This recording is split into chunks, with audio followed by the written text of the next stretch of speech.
Hello and welcome to Vlieseline UK. I'm Laura Strutt from Made Peachy and I'm going to walk you through the process of creating a plush whale project. This whale project features Vlieseline H640 and DecoWadding. You can find the details of the step-by-step guide and pattern templates in the description below. The supplies you'll need to create the whale are the step-by-step instructions, the whale template, scissors for cutting both paper and fabric, Vlieseline H640, Vlieseline DecoWadding, fabric in 2 colours and some complementary threads. You're also going to need some other sewing tools, for example some pins or sewing clips, and you might like to incorporate safety eyes or some embroidery threads. Alongside your sewing machine you're going to need an iron, and as H640 is a fusible interfacing, we recommend using the Vlieseline iron-on pressing cloth when applying your interfacing. With the template printed out, we need to use our paper scissors and cut out the template pieces. First of all, we need to have a look at the different elements, and you'll see that there are placement lines that will indicate how you position the pieces to create the full template piece. Using the paper scissors, I'm going to cut around the template following the solid line. With one section of the pattern cut here, I can use the placement lines to align the remaining part of the pattern piece, ensuring that it's nice and neat and the placement guides are aligned, and use a small piece of tape just to secure those elements into position, and that will create the full pattern piece. Repeat the process to create the remaining pattern pieces. Once prepared, there will be 7 pattern pieces used to create the body, the tail and the fins of the whale. These pieces, once they've been prepared, are ready to use to cut from both your fabrics and the Vlieseline H640.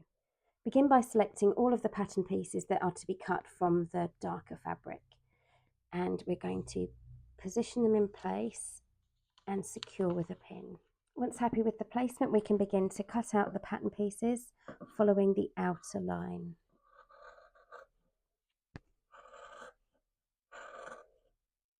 Pin the remaining pattern pieces onto the lighter of the 2 fabrics, ensuring that you follow any of the placement guides for fold lines or grain lines, and then we can begin to cut those out around the outer line. With all the pieces cut from the fabric, it's time to cut the pieces from the Vlieseline H640. So this is a medium weight fusible wadding, and you can see on one side it has small dots of adhesive, and this is heat activated, meaning we're going to use the iron to bond this to the wrong side of the fabric. So one side is soft and one side is slightly rougher with the dots of adhesive. You can also use a pin just to run along the surface to help you identify which side has the adhesive dots. So this is going to be applied to the fabrics using a 2-dot, a warm iron, and we're going to press and hold for approximately 15 seconds. Having used a template to cut the fabrics and also the Vlieseline H640, the next stage is to fuse this onto the wrong side of the fabrics. The process is the same for all of the pieces, and I'm going to demonstrate how to do it with this section. To fuse the fabrics to the Vlieseline H640, I'll begin by just quickly pressing out the pattern piece of fabric, so just to make sure any wrinkles are all gone. So smooth that out nicely. What I'm going to be doing is I'm going to be placing the wrong side of the fabric to correspond with the adhesive side of the H640. So I like to place the H640 adhesive side uppermost. So we've got the soft side is down to my pressing mat, and the bobbly side with the dots, the adhesive, is uppermost. And I'm taking my corresponding piece of fabric and placing it on top. And I'm just going to ease it into place and make sure that it's in position. So what I'm going to be doing is I'm going to be using a medium heat iron, and I'm going to be bonding that onto the wrong side of the fabric. As this is a fusible product, you can use the Vlieseline iron-on cloth, which is a purpose-made cloth ideal for ironing and fusing your fabrics with interlinings. So the cloth needs to be moistened, so I've dampened this cloth, and as you can see it's very soft and it's also transparent, so I can see my work underneath and I can see that it hasn't drifted or shifted as I've placed the cloth down. So I've got my iron is set to number 2 dot, and we're going to be doing a pressing and holding method of bonding the two pieces of fabric together. So I'm going to press the iron on top of the pressing cloth. Because this is moistened, it means that it's generating steam, and that's going to ease across the fabric nice and evenly, rather than a jet of steam which could cause ripples in the fabric, because it can be quite a powerful jet on some domestic irons. So I'm just pressing and holding, working my way around the piece just to ensure it's all bonded into place. Another benefit of using the iron-on cloth, as you can see here, some of my interlining has extended beyond the fabric where I've cut it. So ordinarily, if I was just ironing it like this, that would be coming into contact with the base plate of my iron and causing some damage, or it could be transferring onto the fabric. So here, it's protecting both my iron and also the fabrics that I'm working with. Now that all of that's been fused, I can carefully remove the iron-on cloth, and here we can see where the interlining, the H640, has extended. The iron-on cloth has actually protected both the fabrics and the iron. So we've fused this on. We need to repeat the process for all of the remaining pattern pieces. And once they're fused, I recommend leaving them on a cool surface, a nice flat surface, for around 30 minutes. And that's going to allow all of the adhesive to fully bond with the fabrics. You may want to set your pattern pieces aside, as some of them will contain markers that we're going to need for the construction of the whale at a later stage. When the H640 has been fused to the wrong side of all of the elements of the whale and it's been left for 30 minutes to cool, we can begin the construction. Beginning with the tail and the fin sections, we're going to be placing the fabrics right sides together, aligning all the raw edges and pinning or clipping them into place before we take them to the sewing machine to join them. We're going to be working with a straight stitch following around the outline of the shape with a 1 centimetre seam allowance. We need to leave the sections that are going to come into contact with the body open to turn through, so that will be this section along here, this section along here, and this portion of the tail. Now that all the pieces have been joined and we've used a 1 centimetre seam allowance and a straight stitch to join them all, we can neaten up the bulk in those seams. To do that, I'm just going to take a pair of sharp pointed scissors and make a series of small V-shaped cuts into that seam allowance. That's going to remove the excess bulk along these curved sections. It's going to make it a lot neater when we come to turn it through. Continuing all the way around all of the curved sections and repeating it for all of the tail and fin pieces. Working around each of the seams, we've cut all these tiny V shapes. Of course, it's a bit of a labour intensive process, but you will find if you use scissors with a very sharp point, you can get nice neat snips all the way around. Be very mindful not to cut through these stitches as you work. So once that's all been cut, we can then begin to turn through. So we're just going to turn each of the elements through to the right side, and because we've clipped all along that section, we've reduced the bulk. I'm just going to use the tip of a pokey tool just to ease those sections right out to create our nice neat pieces, and I continue to do that to turn through all of the elements. With the pieces turned through, you can give everything a light press and reveal your lightly padded fins and tail section. You might like to add some decorative stitching or quilting along this element of the whale's tail. You can of course do this on the sewing machine or by hand. Adding hand or machine quilting to the tail section helps to show the lovely padded nature of the Vlieseline H640 here in the tail. So you can use a hand stitch or a machine quilting stitch for this section. I opted for a machine stitch here using a walking foot. You also might want to alter your stitch length. Here I increased to stitch length 3 for my quilting stitches. With the tail pieces set aside, we can begin working on the body of the whale. So the first thing we need to do is, using the pattern piece as a guide, we need to mark on this section here that's going to form the darts. So there's one on each side, so I'm using the template here as a guide and just using your preferred method for marking. We're just going to make a mark for each point of the dart here. And I'm also going to just use the tip of the pen just to mark straight through, and that shows me the end point. So with our dart marked onto the fabric here, What we're going to do is align these markers. So I'm going to turn the fabric so that the right side's uppermost, and I'm going to fold the right sides together, aligning those two markers, and I'm going to fold it in place and clip. And what we need to do is work a line of stitching along the wrong side, so the inside of the wale, and that's going to create our darted section. So over at the sewing machine, we've worked a line of straight stitching here where we've marked out our dart section, and we can open it out and it reveals the tuck, the dart section on the body piece. And we just need to go ahead and repeat to create the same dart on the other body piece of the wale. The next stage is to join the upper and lower sections of the wale and incorporate the fin. So again, we're going to return to the paper pattern, and I'm going to use this, place it onto the pattern piece, and following these markers, I'm just going to add in a little guide as to where I want to place the fin. So this fin is in 2-colour fabric, so it needs to be positioned with the fabrics aligned. So the darker fabric is going to be right side with the darker fabric. I'm going to pop a couple of pins or clips to hold that into position. So the fin is clipped into place here, and the seam that we're going to work runs all the way along the length of the body to join these two sections. In doing so, it's going to incorporate the fin into that seam. Now what you can do is you can leave that pinned and you can join it in as you work, or you can take it to the sewing machine and you can work a line of stitching across this section here, working within the 1 centimetre seam allowance, and that will just secure the fin, and it means you can remove any pins or clips and you can focus on working this curved seam. As you can see, I decided to stitch the fin into place, and that saves me worrying about any pins or clips moving whilst I'm working this seam. So the next seam we're working is the whole length of the body to join these two elements together. As this is a curved seam, there's a couple of different ways that we can prepare before we work the seam on the sewing machine. We can use a fabric glue pen and work the whole length of the seam, and then we can use that to carefully align the fabrics.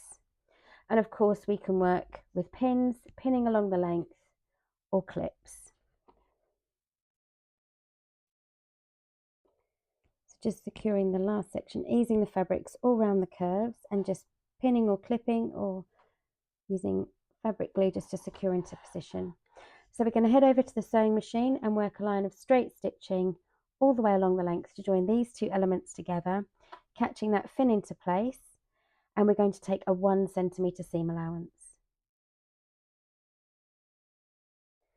So now we've worked that seam, we can open it up and reveal the whale's body with the fin, and all we need to do is to go on and repeat to create the second half of the whale in exactly the same manner. Having worked the seam across this section to join the upper and the lower portions and include the fin, we're now ready to add in the next section of the whale's belly. So I'm going to leave this up out of the way. What we need to do is, using this portion butted right up to here, we're going to be working a seam that runs the whole length of here. Again, because this is a curved seam, you may prefer to use a fabric glue stick, pins or clips to secure this in place before stitching. You'll notice that this portion is slightly shorter, so we need to make sure that we're completely aligned up at this top section. And we're just going to pop our clips in, and we're going to secure this all the way around with pins or clips, and then take it to the sewing machine, where we can work a straight stitch all the way along this length. So we're going to be using a 1 centimetre seam allowance again to join these sections together. Having worked our seam along this section here, we have now joined in the remaining part of the whale's belly. So we have that included now. We've got a few options here to just neaten things up a little bit. So you might take the tail section here and with some scissors just make a small snip in the seam allowance just to help that lie nice and flat. And it's also a good idea here just to press some of the seams open. So to press these seams open, I'm simply going to take my work over to the pressing mat and placing it right sides up, just carefully. First of all, just finger press the seams open, and then using the iron just to work carefully up the length of the seam. And I'm going to do this with all of the seams across the body pieces of the whale. I'm going to continue in this manner, just pressing along, opening out the seams and working across all of them just to press them open. You can go on to create the second half of the whale in exactly the same manner, sewing on this portion before working on the reverse side and pressing all the seams open. With both sides of the whale stitched and pressed, we can now add some of the details to the whale's body. So you can work some stitching lines along this portion of the whale's belly, either hand stitching or machine stitching. Now we can go ahead and secure the eyes to the whale. So for this whale, I'm going to be using a 2-part safety eye, which has a section that goes on the right side of the work and a second section which is secured on the wrong side. As an alternative, you could work with some embroidery threads and stitch an eye, or you could use a button or a bead to create the eye detail for your whale. So to get the placement, what I'm going to do is I'm going to return to my pattern piece, and this marked section here indicates the eye. So I've made a small hole in that, and I'm going to return the pattern piece to the whale, and using a pen just make a small mark here where I'd like to place the eye. And taking the eye, I'm going to just pass that through the fabric, and then I can secure that on the wrong side. Then we just need to go ahead and repeat the process to make the eye on the other half of the whale. With both sides of the whale stitched and prepared, we are able to join them together. So the first joining seam that we're going to work will begin right at the front of the whale, work all the way around the top and through to the end. But before we work that seam, we also need to ensure that we include the dorsal fin. So this fin is going to be secured within the seam here along this portion. Before we go ahead and work this seam across the top of the whale, we do need to position in the dorsal fin, as that's going to be secured when we work that seam. So I'm going to again return to the pattern piece, and this will help me with the placement. So I'm going to position that on top and use a pen to, following the guide there as a mark, just pop a marker on there, and that's going to show me where I want to position the dorsal fin. So using the marker as a guide, I'm going to be placing the fin to start here. I also want to make sure I've got the orientation correct, so the wider end is towards the tail and not towards the head. That's going to help it sit neatly in that seam. So I'm going to begin just by securing that at the start of the marker, and that will be joined in with this seam. To prepare these pieces to be joined together for stitching, we're going to place them right sides together. So the two whale sections will be right sides together, and I'm going to start by just matching up the raw edges at the tail and popping a pin or a clip into place. Now there's a few tips to get really neat join on this seam. So we've got a few markers that we can align. So first of all, we've got the darts. We need to make sure they're aligned. So I'm going to just carefully align those, and with a pin or a clip just pop that in place. Now when it comes to working the seam, I also want to make sure that the fins that we've already stitched in this line are out of the line of stitching. So I don't want them upwards, as I might catch them in the line of stitching there. So I'm going to just make sure they're folded down and out of my stitching line. The other section that I want to make sure I align neatly are these sections here where we've got the contrast fabrics. To do that, I'm simply going to line up the seams, and I'm going to secure with a pin or a clip. And again, this lower seam here, line those up and a pin or a clip. And then it's a case of just working round, making sure all the raw edges are neatly aligned and securing in place. So what we can do now is we can head over to the sewing machine, and we're going to work a line of stitching all the way around from this section here right to the tail. And we're going to be using a straight stitch, working with a 1 centimetre seam allowance. And when we get to this portion where we've included our dorsal fin, we're going to make sure that we're working through both the two portions of the whale and the fin to ensure that's secured in that seam section there. Having worked the seam all the way around this section here, we've both joined the two sides of the whale together, and we've also secured in the dorsal fin.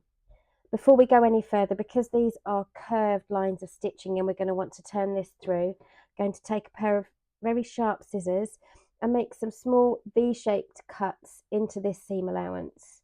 So that will make it a nice smooth curve when we turn through. We just need to be really careful that we don't cut the stitches. So what we're going to do is just make a series of small V-shaped cuts into that seam allowance. And we're going to do that all the way around this upper portion and all the way around this lower curve here. Now that we've prepared this seam for turning through, we can include the final piece of the wale. So this is added in 2 stages, first to one half and then onto the second half of the wale. So the best method for this is to begin by, first of all, folding these fins up into the body of the wale. Reason being, we don't want to catch them in the stitching line when we work along this bottom section. So I've tucked those out of the way and I'm folding one side of the wale back. I'm going to be placing the fabric right sides to right sides, and it's going to be secured along here. So again, using pins or clips, we're going to just align the fabrics, raw edge to raw edge, and carefully pinning in place. So once that's all secured, we can take it to the sewing machine, and we're going to use a straight stitch working all the way from one end of this piece right to the tip. So we're going to just work a straight stitch, taking a 1 centimetre seam allowance to secure that in place. With the first portion of the final piece stitched into place, again, because this is a curve, I'm going to take the time to work with small scissors and just make some small V-shaped cuts into the seam allowance, so we've got a nice smooth curve when we turn that through. I'm going to continue doing that all the way along the length of this piece before I work the final seam. To work the final seam of the wale, I need to position the last panel on the second side. So I'm going to do this by aligning the raw edges and pinning or clipping in place. Again, we want to be working the whole length of the piece. However, this time when we're working this seam, we actually need to leave a gap in this seam line so that we can both stuff the wale and insert his tail. So again, I'm just checking that the fins are in fact tucked out of the way of this seam line. And to remind me that I need to leave a gap, I'm going to use, you can use a different colour pin or a different colour clip to show me where I need to stop my stitching. And I want to make sure my hand can fit in. So another clip here of a different colour, and this will just remind me that I need to leave a gap. So I'll be stitching along here and stopping for this section. So now that's all pinned in place, I'm going to work a straight stitch. I'm going to use a 1 centimetre seam allowance working from the tip up to this marker here, and then I'm going to leave this as a gap and continue from here working all the way along to the top. Having worked that seam along this section here, we've joined in that final piece fully. I've left a gap in the seam allowance to allow me to both stuff the wale and to insert the tail. And before I do that, because this is a curved seam, again, I'm going to use sharp scissors and just take the time to clip some small V's into that seam allowance, and that's going to reduce the bulk when I turn the wale through. I'm being very mindful that I'm not cutting into the stitches, as that will leave a hole. The next stage is to insert the tail fin, and that goes into this portion here. So first of all, I'm going to prepare the section by, I'm going to lay it flat and I'm going to just neaten everything up. As we're going to be stitching across this end portion here, I'm just going to remove this excess fabric. To do that, I'm just going to take my scissors and just snip along the end to neaten that.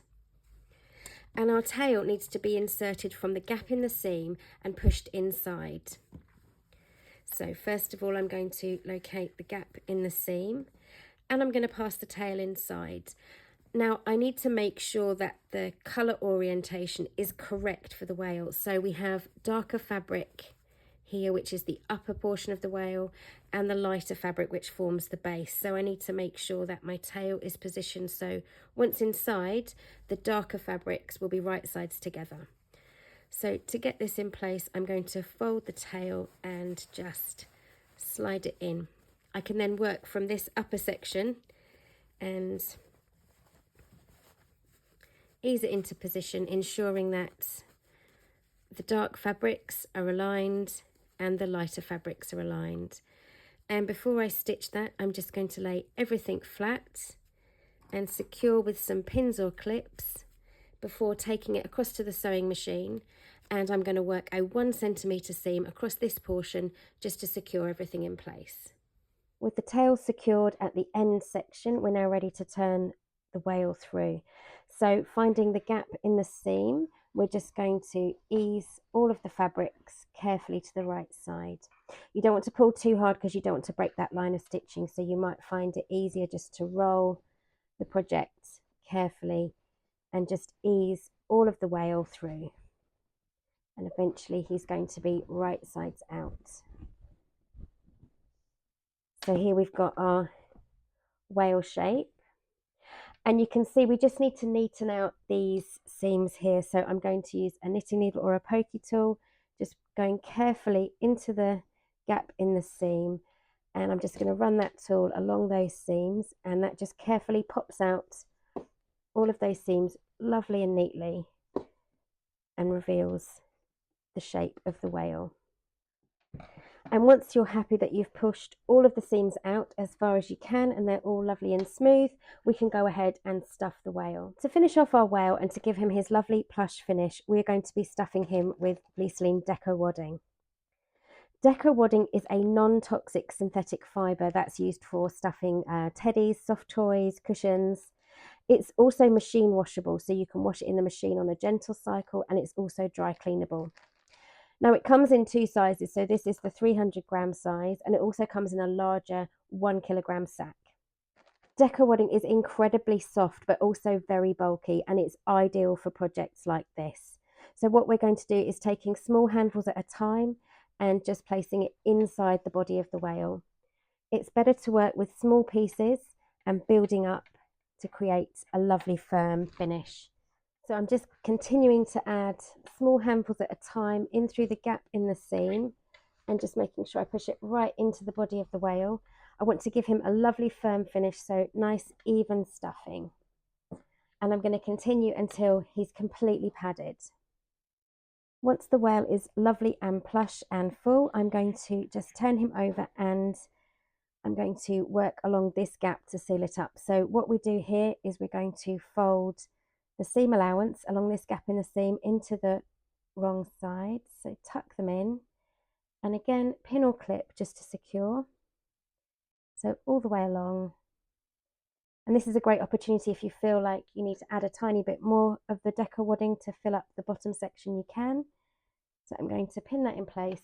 And then I'm going to use a sewing needle and thread, and I'm going to work a slip stitch all the way across here just to seal that closed. I've threaded my needle and I've matched it as closely as I can to the fabric. That's going to help keep my stitches nice and discreet. And what I'm doing is taking a small stitch at each side of this gap in the seam and drawing it up to pull the fabric together. So I'm working all the way from the top of the seam right down to the bottom just to close up that gap. And at the bottom I'm just going to make a small stitch and a knot to secure the threads, and I can trim that thread end there, and we've completed our whale. Thank you so much for joining me to create the Plush Whale project. You can find out more about Vlieseline products online at vlieseline.com, and you can find and follow us on social media at Vlieseline UK. Leave us a comment below to tell us about your latest projects, and don't forget to subscribe to stay up to date with all of our latest products and projects.